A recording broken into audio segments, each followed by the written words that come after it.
আসসালামু আলাইকুম রহমতুল্লাহ বরকাতুহ। আলহামদুলিল্লাহ রবিল আলমিন ওসলাত ওসালাম আলা আশরফিল আম্বিয়া ওয়াল মুরসালিন নবীনা মুহাম্মদ ওয়ালা আলিহি ও আসহাবিহি আজমাইন আম্মা বাদ।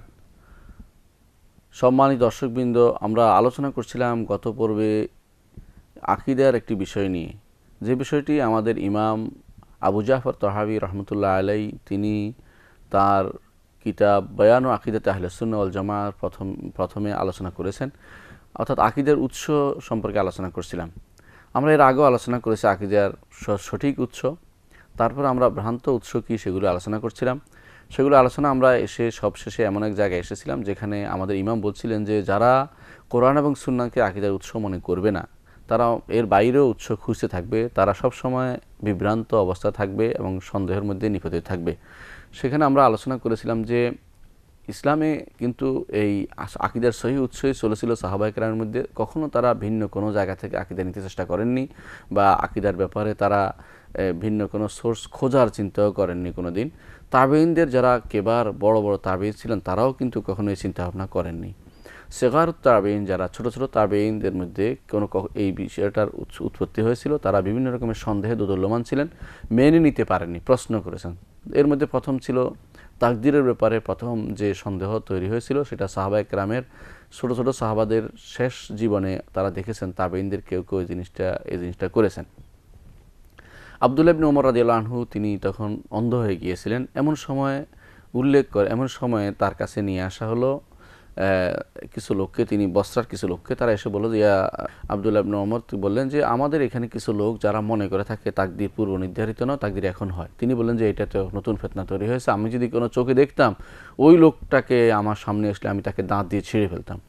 রাসূলুল্লাহ সাল্লাল্লাহু আলাইহি ওয়াসাল্লাম বলেছেন তাকদীর পূর্ব থেকে নির্ধারিত, তারপর তিনি হাদিস জিবরিল পুরোপুরি উল্লেখ করলেন। তাহলে বোঝা গেল যে তাবেঈনদের সাহাবায়ে কেরামের শেষ জমানায় এসে ছোট ছোট তাবেঈনদের মধ্যে কেউ কেউ এই জাতীয় ভুল মতাদর্শে বিশ্বাসী হয়ে গেল।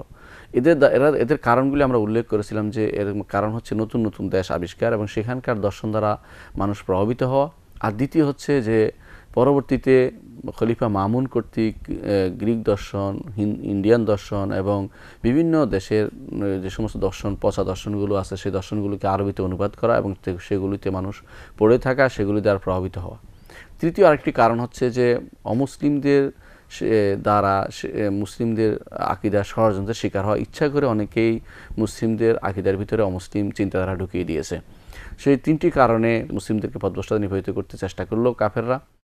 ওয়ায়াবাল্লাহু ইল্লা ইউতিম্মা নূরাহু ওয়ালাউ কারিহাল কাফিরুন। সবসময় একটি গোষ্ঠী ভালো অবস্থানে ছিল, সহিহ আকীদার উপর ছিল। কোরআন কারিমে আল্লাহ তাআলা সহিহ আকীদার কথাই বলেছেন ইয়াবাল্লাহু ইল্লা ইউতিম্মা নূরাহু, আল্লাহর নূর সবসময় পূর্ণ থাকবে। হ্যাঁ, কখনো কখনো আক্রমণ হবে, কিন্তু কেউ না কেউ সেটার উপর থাকবে, হকের উপর থাকবে। রাসূলুল্লাহ সাল্লাল্লাহু আলাইহি ওয়াসাল্লাম বলেছেন যে লা ইয়াজালু তায়ফাতু মিন উম্মতি যাহিরিনা আলাল হক, আমার উম্মতের মধ্যে একটি গোষ্ঠী সবসময় হকের উপর থাকবে, তাদেরকে দেখা যাবে, স্পষ্ট থাকবে তারা, যে লা ইয়াদুররুহুম মান খাযালাহুম, কেউ ছেড়ে গেলে তাদের কোনো ক্ষতি হবে না, ওয়ালা মান খালাফাহুম, কেউ তার বিরোধিতা করলে তাদের কোনো ক্ষতি করতে পারবে না, হাত্তা ইয়াতিয়া ওয়াদুল্লাহ, আল্লাহর ওয়াদা আসা পর্যন্ত, সেটা হচ্ছে কিয়ামত আসা পর্যন্ত এই অবস্থা থাকবে, সুনির্দিষ্ট একটা সময় পর্যন্ত এই অবস্থা থাকবে। সেটা যখন সমস্ত মানুষের ঈমান চলে যাবে কিয়ামতের কিছু আগে, সে অবস্থা পর্যন্ত একটি গোষ্ঠী ঈমানের উপর সুপ্রতিষ্ঠিত থাকবে। দেখা গেল যে যারা বিভিন্ন মতাদর্শ দ্বারা প্রভাবিত হয়ে, দর্শন শাস্ত্র প্রভাবিত হয়ে যারা বিভ্রান্ত হয়েছে, তাদের মধ্যে ছিল ইবনে রুশদ, ছিল তাদের মধ্যে ছিল ফারাবি, ইবনে সিনা, এই জাতীয়, এবং কি তাদের বিভ্রান্ত গোষ্ঠীর মধ্যে কিছু সুফিও ছিল, যেমন তাদের মধ্যে ছিল ইবনে সাবিঈন, ইবনে হুদ, তারপরে ইবনে আরবি, এই জাতীয় লোকগুলি বিভ্রান্ত কিছু সুফি ছিল যারা, বা হাল্লাজ, এই জাতীয় বিভ্রান্ত লোক ছিল যারা আল্লাহ তাআলার দিন থেকে দূরে সরে গেছে, তারা অন্যান্য বিভিন্ন দর্শন দ্বারা প্রভাবিত হয়ে সে কাজটি করেছে। তখনকার সময় আমরা বলেছিলাম যে কিছু আলেম এই বিপদ থেকে মানুষকে উদ্ধার করার জন্য মনে করছেন, তারা দিনের খেদমত করার জন্য নেমেছেন। নিয়তটা তাদের ভালো ছিল, কিন্তু তাদের ইলমি সেরকম যোগ্যতা ছিল না বলে, অথবা তারা সঠিক তাদের দার্শনিকদের কিছু উসুল, কিছু মতাদর্শ নিজেদের মনে গেঁথে নেওয়ার কারণে তারা অনেক সময় সঠিক পথে যেতে পারেননি। এদের মধ্যে বিখ্যাত ছিল ইমাম আল গাজালি রহমতুল্লাহ আলাই, ইমাম রাজি রহমতুল্লাহ আলাই এবং ইমাম আহমিদি রহমতুল্লাহ আলাই এরা সঠিক চেষ্টা করেছেন, কিন্তু তারা সঠিক পথে যেতে পারেননি, সঠিকভাবে পৌঁছতে পারেনি। এটি একমাত্র কারণ যেটা আমরা দেখেছি সেটা হচ্ছে যে তারা দার্শনিকদের কিছু মৌলিক নীতিকে তারা নিজেদের নীতি হিসেবে গ্রহণ করে সেটার বিরোধিতা তারা করেননি। আমরা যদি কোনো কোরআন এবং সুন্নাহর নীতিমালা অনুসরণ করতাম এবং দার্শনিকদের নীতিগুলোকে আমাদের কোনো কিছুতেই গ্রহণ না করতাম, তাহলে আমরা এই বিপদে পড়তাম না, তারাও এই বিপদেই পড়তো না। এদেরকে বলা হতো আহলুল কালাম। এদেরকে আহলুল কালাম কেন বলা হয়? এদেরকে আহলুল কালাম বলা হয় এই জন্য, এদের অধিকাংশই দেখা গেছে যে বেশি বেশি কথা বলতো, যে কথার মধ্যে কোনো ফায়দা নেই। এমন এমন হাস্য কথা বলতো, অর্থহীন কথা বলতো, যেগুলি তো তাদের উপকার কিছুই নেই। যেমন তারা বলতো জাওহার, যেমন তারা বলতো আরদ, তারা বলতো জিসিম। এই যে শব্দগুলি আল্লাহ বলেন নাই, আল্লাহ রসুলও বলেন নাই। এগুলি তারা নিজের দার্শনিক থেকে নিয়ে নিজেদেরকে নীতিটা ঠিক রেখেছেন। এরপরে কীভাবে তারা এটাকে মিলাতে হবে কোরআনের সাথে, সেই সামঞ্জস্যের চেষ্টা করেছেন। একটি ভুল নীতি যখন কেউ প্রতিষ্ঠা করে, সেটাকে আবার যদি কোরআন সুন্নাহ দিয়ে প্রতিষ্ঠা করতে যায়, তখনই সে অনেক দূরে সরে যায় কোরআন সুন্নাহ থেকে। জাওহার আর এগুলির কোনো আলোচনার প্রয়োজন নেই। এবং কোরআন নিয়ে কোরআনে কারিমে কোনো জিসিমের, আল্লাহ তাআলার জিসিমের কথা উল্লেখ নেই, সেটাও বলার দরকার নেই। কালামের কথা নিয়ে বেশি বাড়াবাড়ি করার দরকার নেই। এই জাতীয় জিনিসগুলো, অর্থাৎ আহলুল কালাম যারা হয়েছে, অর্থাৎ কালাম শাস্ত্রবিদ নামে যারা প্রসিদ্ধ, তারা এই সমস্ত বাড়তি জিনিস গ্রহণ করার কারণে, দর্শন থেকে বাড়তি জিনিসগুলো গ্রহণ করে নেওয়ার কারণে এখন এগুলি আর তাড়াতে পারছে না। এগুলিকে তারা কোরআন এবং সুন্নাহর সাথে মিলাতে চেষ্টা করে, যখন মিলে না তখন তারা হায়রান, তারা ফি রাইবিহিম ইয়াতারাদ্দাদুন, তারা তার সন্দেহে দোদুল্যমান অবস্থায় থেকেছে। এটি আমরা দেখতে পাই। এই জন্য এদেরকে আহলুল কালাম বলা হয়। আরেকটি কেউ বলেছেন আহলুল কালাম বলা এই জন্য যারা আল্লাহর কালাম নিয়ে বেশি বাড়াবাড়ি করেছে। আল্লাহ তাআলা কথা বলেছেন, তারা না কথা বলে নাই। আল্লাহ তাআলা কালামুন নফসি, তারা আল্লাহ তাআলা অন্তরের কথা। আল্লাহ তাআলা কথা বললে জিহ্বা লাগবে, আল্লাহ তাআলা কথা লাগবে, আল্লাহ কথা বললে এই লাগবে সেই লাগবে ইত্যাদি। আল্লাহ তাআলা কথা বলেন নাই, আল্লাহ বলছেন কথা বলেছে, তারা বলছে কথা বলে নাই, নাউজুবিল্লাহ। এই জন্য তাদেরকে আহলুল কালাম বলা হতো। বিভিন্ন কারণে তারা কিন্তু চেষ্টা করেছিল দিনের কিছু উপকার করতে, কিন্তু উপকার করতে না পেরে তারা দিনের আসলে অপকারই করেছে। যদিও তারা নিয়তের কারণে হয়তো আল্লাহ তাআলা তাদেরকে তরিয়ে নেবেন। দেখা গেছে এদের অনেকেই শেষ জীবনে তওবা করেছেন, যার বর্ণনা আমরা ইনশাআল্লাহ দিব। কিন্তু সালফে সালেহীন যারা আমরা বলেছি, যারা কিয়ামত পর্যন্ত একটি গোষ্ঠী সবসময় হকের উপর থাকবে, তারা কখনো না দার্শনিক দ্বারা প্রভাবিত হয়েছে, না আহলুল কালাম দ্বারা প্রভাবিত হয়েছে। সবসময় তারা সঠিক পথে ছিল। এর মধ্যে ছিল ইমাম আবু হানিফা রহমতুল্লাহ আলাই, ইমাম মালিক, শাফি, আহমদ ইবনে হাম্বল এবং আবু ইউসুফ, মোহাম্মদ ইবনে হাসান আর শাইবানি। আমাদের ইমামরা কখনো আলহামদুলিল্লাহ এই সমস্ত বস্তা পচা জিনিস দিয়ে কখনো প্রভাবিত হননি এবং গ্রহণ করেননি। এমনকি আমাদের ইমামরা স্পষ্ট বলতেন যে এই জাতীয় জিনিস গ্রহণ করার অর্থ হচ্ছে যে মানুষ পথভ্রষ্ট হয়ে যাওয়া এবং মানুষ দিন থেকে দূরে সরে যাওয়া। ইমাম আবু ইউসুফ রহমতুল্লাহ বলেন যে, বিশর মিররিসিকে তিনি বলেন, আল ইলমু বিল কালামি ওয়াল জাহল, যে তোমার কালাম শাস্ত্র নিয়ে কথা বলাটাই হচ্ছে মূলত মূর্খতা। ওয়াল জাহলু বিল কালাম ওয়াল ইলম, কেউ যদি কোনো তোমার এই কালাম শাস্ত্র না জানে বা কোরআন এবং সুন্নাহ জানে, সে হচ্ছে আলেম। ইমাম আবু ইউসুফ রহমতুল্লাহ আলাইহি আরও বলেছেন, ওইজা সারা রাজুল রাসান ফিল কালাম কিলা জিন্দিক আও রুমিয়া বিজান্দাকা। তিনি বলেছেন, কেউ যদি কোনো কালাম শাস্ত্র নিয়ে বাড়াবাড়ি করে, খুব উঁচু দরজা উপরে তবকায় পৌঁছে যায়, তাকে জিন্দিক বলা হবে। জিন্দিক মুনাফিকের আরেক অর্থ, অর্থাৎ যিনি যে সত্য কথা বাইরে প্রকাশ করে, অন্তরে গোপন কুফুরি অন্তরে পোষণ করে, তাকে বলা হয় জিন্দিক। বাইরে সত্য দেখায়, পিছনে অন্তরের ভিতরে তার খারাপ লুকায়িত রেখেছে, তাকে বলে জিন্দিক। এই জন্য যে ব্যক্তি কালাম শাস্ত্রের ভিতরে যত বেশি ডুবে যাবে, তত বেশি জিন্দিকে পরিণত হবে। এটা ইমাম আবু ইউসুফ রহমতুল্লাহ আলাই বলেছেন বিশর মিররিসিকে। তিনি যেটা বলতে চেয়েছেন সেটা হচ্ছে যে কেউ যদি কোনো কালাম শাস্ত্রকে মনে করে যেটা সত্য নয়, সেটা সত্যিকার আলেম হিসেবে পরিণত হবে, কারণ তার এই আলেম কাজে লাগবে। আর যে ব্যক্তি এর থেকে সম্পূর্ণভাবে বিরত থাকতে পারবে, এক মুঠেই তাকাবে না, সে সঠিক পথে চলতে পারবে।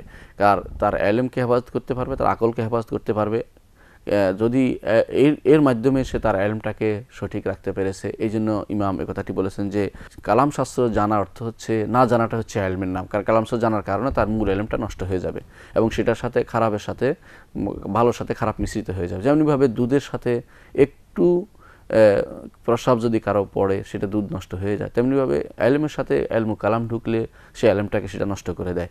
এই জন্য তিনি আরও বলেছেন, মান তলাবাল ইলমা বিল কালামি তাজান্দাকা ওমান তলাবাল মালা বিল কিমিয়াই আফলাসা ওমান তলাবা গরিব আল হাদিসে কাদাবা। তিনি বলেছেন যে, ইমাম আবু ইউসুফ রহমতুল্লাহ আলাইহি বলেছেন, যে ব্যক্তি কালাম শাস্ত্র দিয়ে জ্ঞান অর্জন করতে চাইবে, সে জিন্দিক হয়ে যাবে। আর যে ব্যক্তি কেমিক্যাল বিদ্যা, আগেকার দিনে কিমিয়া এক ধরনের মানুষের দেখাতো, ভেলকি দেখাতো, ভেলকি দিয়ে টাকা রোজগার করতে চাইবে, সে একসময় ফকিরে পরিণত হবে, কারণ মানুষ ভেলকিবাজ বুঝে যাবে। ওমান তলাবা গারিব আল হাদিসে কাদাবা, আর যে ব্যক্তি এমন হাদিস নিয়ে আসতে চাইবে যে হাদিস মানুষের কাছে নেই, অর্থাৎ কোনো হাদিস বিশেষভাবে বর্ণিত হয়নি, সহি সূত্রে বর্ণিত হয়নি, এরকম কিছু করলে সে আল্লাহ এবং তার রাসূলের উপর মিথ্যাচার করে ছাড়বে। এই বর্ণনাটি ইমাম খতিবুল বাগদাদি রহমতুল্লাহ আলাইহি তার শরফ আসহাবুল হাদিসের মধ্যে বর্ণনা নিয়ে এসেছেন।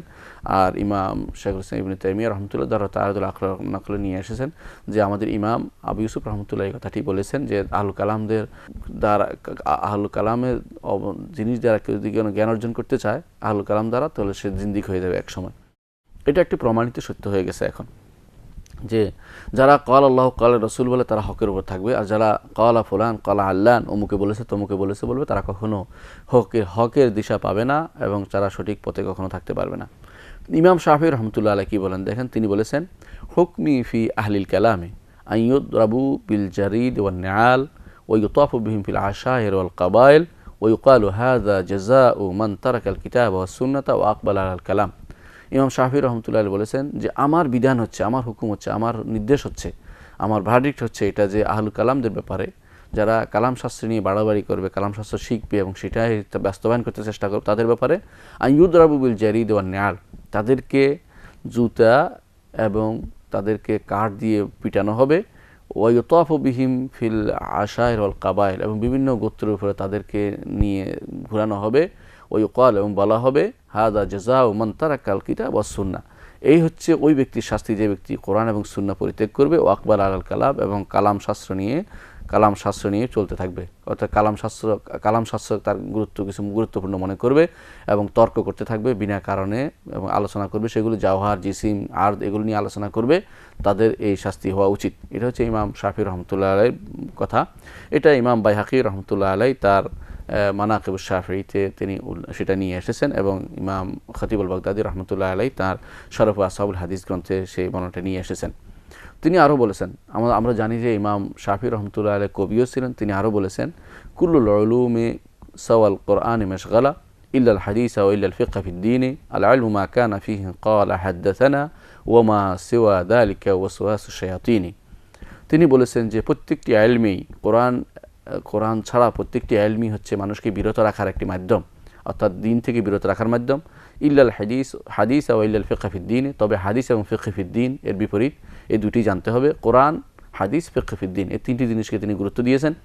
আল ইলমু মা কানা ফীহি ক্বালা হাদাসানা, তিনি বলেছেন এটা আরও দ্বিতীয় অংশে কবিতার, যে ইলম হচ্ছে এটা যে যাতে ক্বালা হাদাসানা বলা হয়। ক্বালা হাদাসানা সাধারণত মুহাদ্দিসিনরা এই কাজটি করে, যখনই তারা হাদিস বর্ণনা করেন তিনি বলেন ক্বালা হাদাসানা নাফি আন ইবনে ওমর, এরকম ক্বালা হাদাসানা, এটা হচ্ছে ইলম। এর বাইরে ওয়ামা সিওয়া যালিকা ওয়াসওয়াসুশ শায়াতিন, এর বাইরে যত কালাম নিয়ে আলোচনা করা হয়, কালাম শাস্ত্র বা দর্শন শাস্ত্র, এসব হচ্ছে শয়তানের ওয়াসওয়াসা, কুমন্ত্রণা, এগুলি কখনো ইলমের বিষয় নয়, এগুলি হচ্ছে ধারণার বিষয়, এগুলি সঠিক বিষয় নয়। এমনকি ইমাম আবু হানিফা রহমতুল্লাহ আলাইহির সাথীরা তাদের ফতোয়াতে একটি কথা গুরুত্বপূর্ণ একটি ফতোয়া দিয়েছেন, ফতোয়া জাহিরিয়াতে এসছে। তারা বলেছেন আন্নাহু লাউ আওসা লিউলামাই বালাদিহি লা ইয়াদখুলুল মুতাকাল্লিমুন ওয়া আওসা ইনসান লাউ আওসা লিউলামাই বালাদি, কেউ যদি কোনো তার দেশের আলেমদের জন্য কোনো কিছু ওসিয়ত করে যেগুলো শুধু আলেমরা পাবে, তাহলে যারা কালাম শাস্ত্রবিদ তারা এর কোনো অংশ পাবে না। তারা আরও বলেছেন যে কেউ যদি কোনো আওসা ইনসান আন ইউকাফা মিন কুতুবিহি মা হুয়া মিন কুতুবিল ইলম ফা আফতা সালাফ আন ইউবাআ মা ফিহা মিন কুতুবিল কালাম, তারা বলেছেন যে কেউ যদি কোনো ওয়াকফ করে যে আমার কাছে যত কিতাব আছে এগুলি আমি আল্লাহর জন্য ওয়াকফ করলাম, তাহলে ফতোয়া দিয়েছেন আলেমরা যে তাদের এই কিতাবের মধ্যে যদি কোনো ইলমুল কালামের কোনো কিতাব থাকে সেগুলি বিক্রি করে দিতে হবে অথবা নষ্ট করে দিতে হবে, সেগুলি ওয়াকফের ভিতরে পড়বে না, কারণ আল্লাহর জন্য সেগুলি তৈরি হয়নি, আল্লাহর জন্য রচিত হয়নি, আল্লাহ তাআলা অনুমোদিত নয় সেগুলি, অর্থাৎ হারাম জিনিস আল্লাহর জন্য ওয়াকফ করা যায় না। সেই জন্য আহলে কালামদের কিতাব বা যারা কালাম শাস্ত্রবিদ তাদের কিতাবগুলো ওয়াকফের ভিতরেও আসবে না। এই জন্য মনে রাখতে হবে যে কখনো কোরআন এবং সুন্নাহর বাইরে অন্য যে কোনো পথেই মানুষ অগ্রসর হবে দেখতে পাবেন। কখনো যদি কাউকে দেখতে পান মনে করবেন যে সে আলা তাসিসে দলালা, সেই পথভ্রষ্ট পথে চলছে, সেই পথ থেকে তাকে ফিরিয়ে আনতে হবে, বরং যে না ক্বালা আল্লাহ ক্বালা রাসূল যথেষ্ট আমাদের জন্য। রাসূলুল্লাহ সাল্লাল্লাহু আলাইহি ওয়াসাল্লাম আল্লাহ তাআলা তাকে পাঠিয়েছেন ফাওয়াতিহুল কালাম ও জাওয়ামিউল কালাম দিয়ে, অর্থাৎ এমন কালিমা দিয়ে পাঠিয়েছেন যেগুলি খুব ছোট অথচ যেগুলি ব্যাপক অর্থবোধক, সেগুলি দিয়ে পাঠিয়েছেন। তিনি আগের এবং পরের সমস্ত ইলমের ব্যাপারে আমাদেরকে পথ দেখিয়েছেন। সেগুলো কম কথা কিন্তু বরকত বেশি, অনেক বরকত। আর কালাম শাস্ত্রবিদ যারা, তাদের কথা অনেক বেশি, বরকত বলতে কিছুই নেই এবং হাসিরা বলতে কিছুই নেই। এরা আল্লাহ তাআলার দিন থেকে অনেক দূরে সরে যায়, সঠিক পথে তারা থাকতে পারে না। অনেকে এই জন্য দেখা গেছে যে তাদের আকীদা যারা পোষণ করত তারা অনেকেই শেষ পর্যন্ত সঠিক পথে থাকতে পারেনি। এই জন্য সলফে সালেহিন তারা দেখেছে যে তারা কখনো জওহর নিয়ে আলোচনা করেননি, জিসিম নিয়ে আলোচনা করেননি, আরদ নিয়ে আলোচনা করেননি, এই জাতীয় জিনিসগুলি তারা আলোচনা করেননি। তারা আলোচনা করেছেন কোরআন এবং সুন্নাহ কি এসেছে সেটা, সলফে সালেহিন কি বলেছেন সেটা, এবং রাসূলুল্লাহ সাল্লাল্লাহু আলাইহি ওয়াসাল্লামের পথে রাসূলুল্লাহ সাল্লাম কোন পথের পথিক হতে বলেছেন সেটা তারা দেখেছেন। প্রত্যেকটি মানুষের উচিত কোরআন এবং সুন্নাহ যা আসা তা অনুসরণ করে চলা। এর বাইরে যতগুলি পথ আছে সে পথ থেকে দূরে সরে থাকতে হবে, না হলে ওয়াসওয়াসায় থাকতে হবে এবং পথভ্রষ্ট হয়ে চলতে হবে। কোরআনে কারিমে আল্লাহ তাআলা এই জন্য এটা থেকে নিষেধ করেছেন। কোরআনে কারিমে আল্লাহ তাআলা বলেছেন, ওমিনান নাসি মান ইউজাদিলু ফিল্লাহি বিগাইরি ইলমিন ওয়ালা হুদান ওয়ালা কিতাবিন মুনির। অনেকেই আছে হেদায়েত ছাড়া মানুষের ঝগড়া করে। অর্থাৎ আহলুল কালামের বেশিরভাগ কথাই ছিল ঝগড়া। যার ঝগড়া ছিল, এই ঝগড়া ছিল কি, এটা কেন, এটা কেন, এটা হলো ওয়াজিবুল উজুদ কেন মুমকিনুল উজুদ হবে, মুমকিনুল উজুদকে কীভাবে ওয়াজিবুল উজুদ হয়ে যেতে পারে, অথবা কীভাবে ওয়াজিবুল উজুদ থেকে মুমকিনুল উজুদ আসলো কী করে, সেটার জন্য কতগুলি মোকাদ্দিমাত তারা তৈরি করেছে, কতগুলো তারা কাদিয়া হামলিয়া সালবিয়া এই জাতীয় অনেকগুলো মোজেবা এগুলো নিয়ে আলোচনা করতে করতে তারা এই মান্তিক যেটাকে বলা হয় আমাদের দেশে এখনও প্রচলিত আছে, দুর্ভাগ্যের বিষয়, সেই জিনিসগুলো এখনও বস্তা ফাঁচা মাল, এগুলি কেউ ভুলেও যেন এদিকে দিকে না তাকাইলে কোনোদিন সে সঠিক পথের দিশা পাবে না। এগুলির থেকে কোরআন এবং সুন্নাহ স্পষ্টভাবে নিষিদ্ধ এসেছে। কারণ বেশি জিনিস, যে ঝগড়ার জিনিসে আলোচনা করতে, সেগুলি নিয়ে নিজেদের মাতামাতি করতে, সেগুলি নিয়ে চলাফেরা করতে কোরআন এবং সুন্নাহ নিষেধাজ্ঞা এসেছে। কোরআনে কারিমে আল্লাহ তাআলা আলো বলেছেন, ওমিনান নাসি মান ইউজাদিলু ফিল্লাহি বিগাইরি ইলমিন ওয়া ইয়াত্তাবিউ কুল্লা শাইতানিন মারিদ। মানুষের মধ্যে কিছু আছে যারা কোনো ইলম ছাড়া ঝগড়া করে এবং তারা অনুসরণ করে শয়তানের, যে শয়তানের উপরে আল্লাহ তাআলা লিখে দিয়েছেন যে ব্যক্তি শয়তান অনুসরণ করবে ফাইন্নাহু ইউদিল্লুহু, শয়তান তাকে পথভ্রষ্ট করবে, ওয়া ইয়াহদি ইলা আযাবিস সাঈর, এবং জাহান্নামের আযাবের দিকে, আগুনের আযাবের দিকে তাকে নিয়ে যাবে। কোরআন কারিমে আল্লাহ তাআলা আরও বলেছেন যে ওমান আদাল্লু মিম্মান ইত্তাবা হাওয়াহু বিগাইরি হুদাম মিনাল্লাহ, ওর থেকে কে পথভ্রষ্ট যে তার হাওয়ার প্রবৃত্তির অনুসরণ করে আল্লাহর হেদায়েত ব্যতীত। আল্লাহর হেদায়েত কোরআন এবং সুন্নাহ, এর বাইরে যাই অনুসরণ করবে সেটাই হচ্ছে হাওয়া প্রবৃত্তি, অথবা সেটা হচ্ছে ধারণা। কোরআনে কারিমে আল্লাহ তাআলা এটাকে নিষেধ করেছেন। তিনি আরও বলেছেন, ইয়াত্তাবিউনা ইল্লা যান্না, তারা তো শুধুমাত্র ধারণার অনুসরণ করে চলে। ওয়া ইন্নাদ যান্না লা ইউগনি মিনাল হাক্কি শাইআ, ধারণা তো কোনো সামান্যতম হকের দিশা কখনো দিবে না ধারণা দ্বারা। আল্লাহ তাআলা কোরআন কারিমে আরও বলেছেন, ইয়াত্তাবিউনা ইল্লা যান্না, তারা ধারণার অনুসরণ করেছিল। ওয়া মা তাহওয়াল আনফুসু, তাদের মন যা চায় সেটা তারা অনুসরণ করে। ওয়ালাকাদ জাআহুম মির রাব্বিহিমুল হুদা, অথচ আল্লাহর পক্ষ থেকে তাদের কাছে হেদায়েত এসেছে। রাসূলুল্লাহ সাল্লাল্লাহু আলাইহি ওয়াসাল্লাম হেদায়েত নিয়ে এসেছেন, কোরআন এবং সুন্নাহ নিয়ে এসেছেন। রাসূলুল্লাহ সাল্লাল্লাহু আলাইহি ওয়াসাল্লাম একটি বিরাট গোষ্ঠী হেদায়েত প্রাপ্ত হয়েছে কোরআন এবং সুন্নাহ দিয়ে। এর আগে মানুষ কিসের অনুসরণ করত? এর আগে মানুষ ধারণার অনুসরণ করত, তারা প্রবৃত্তির অনুসরণ করত। তারা কি করত এখন আমাদের কাছে স্পষ্ট। জাহিলিয়াত না জানলে কেউ ইসলামকে ভালোভাবে বুঝতে পারে না। এই জন্য ওমর রাদিয়াল্লাহু আনহু একটি কথা বলেছেন, তিনি বলেছেন যে ব্যক্তি জাহিলিয়াতে জানবে না এবং ইসলামের মধ্যে বড় হবে এভাবে, সে ইসলামের একটি একটি অংশ ছিঁড়ে ফেলে দিবে, কারণ সে জানে না কোনটাতে জাহিলিয়াতে পড়ে যাচ্ছে। জাহিলিয়াতের মধ্যে ছিল প্রবৃত্তির অনুসরণ, জাহিলিয়াতের মধ্যে ছিল ধারণার অনুসরণ। এই জন্য তারা বাহিরা করত, সায়েবা করত, তারা একটি মূর্তি আনি পূজা করতো, নিজে বানায় পূজা করতো, আবার খেয়েও ফেলতো যদি খাবারের যদি মূর্তি হইতো। এই জাতীয় কাজগুলো তার ধারণা এবং তারা প্রবৃত্তির অনুসরণ করে চলতো। কোরআনে কারীম নাজিল করেছেন এই ইলমি, আল্লাহ তাআলা নাজিল করেছেন, আল্লাহ তাআলা বলছেন বা আল্লাহ তাআলা নাজিল করেছেন যে ইলম নাযালাহু বিইলম, আল্লাহ তাআলা এই কিতাব নাজিল করেছেন ইলম, তার জ্ঞান অনুসারে, সেটা বিশুদ্ধ জ্ঞান, এবং রাসূলুল্লাহ সাল্লাল্লাহু আলাইহি ওয়াসাল্লাম বিশুদ্ধ জ্ঞান যদি অনুসরণ করে চলে কেউ পথভ্রষ্ট হবে না এবং সেটা অনুসারে চলতে হবে। কিন্তু আহলুল কালাম যারা কালাম শাস্ত্রবিদ তারা এই কোরআন এবং সুন্নাহকে একপাশে রেখে এই ধারণার অনুসারী হয়েছে তারা এবং প্রবৃত্তির অনুসারী হয়েছে, সুতরাং তারা সঠিক পথে যেতে পারেনি। আমরা ইনশাআল্লাহ পরবর্তী আলোচনায় এই বিষয়ে আরেকটু বেশি ব্যাপক আলোচনা করব। ততক্ষণ আপনারা সুস্থ থাকুন, ভালো থাকুন এবং বেশি বেশি করে আমাদের জন্য দোয়া করবেন। ও আখির দাওয়ানা আলহামদুলিল্লাহি রাব্বিল আলামিন। আসসালামু আলাইকুম ওয়া রাহমাতুল্লাহি ওয়া বারাকাতুহু।